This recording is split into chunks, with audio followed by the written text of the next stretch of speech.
السلام عليكم أصحابتي ويلي سلامي ميل كستا joogtaan waa walaashiin Siina channelka aad daawaneysaan waa Siina Official waxaan jeclaystay inaan idin wadaago mowduuc yar oo ku saabsan Facebook sidee ayaa u ilaashan kartaa ciwaankaaga Facebook hadaba qaabkii aad u ilaashan lahayd ayaan ku baranaynaa videogan gudihiisa min bilow ilaa dhammaad insha Allah aan isla socono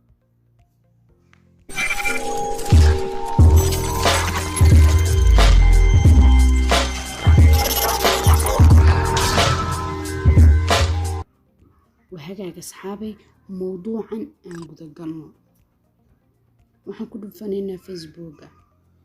كدب وحن كسي دورانينا قيبتها صدح دربعات وحن كسي دورانينا قوبتا كدب وحن كسي دورانينا صدح دربعات كدب وحن كسي دورانينا فيو برفكتي شورتكس بان كسي دورانينا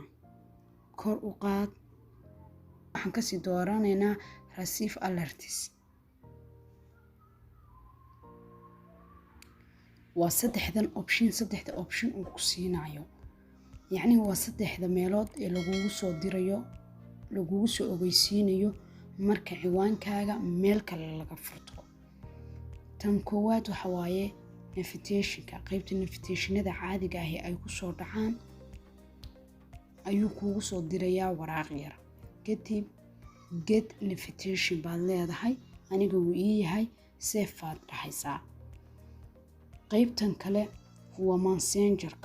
messengerka ayuu kugu soo dirayaa waraaq yar oo ogeysiina yacni in ciwaankaaga goob kale laga isticmaalayo get notification baad leedahay safe iyo hadda waa u jeedin fariin ayuu ii soo diray wadarkaysan maha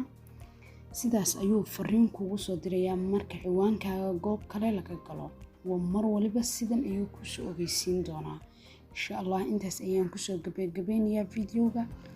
fadlan haddii aad videogan ka heshay like garee siina share garee haddii uu yahay markii ugu horeysay aad channelka soo booqatay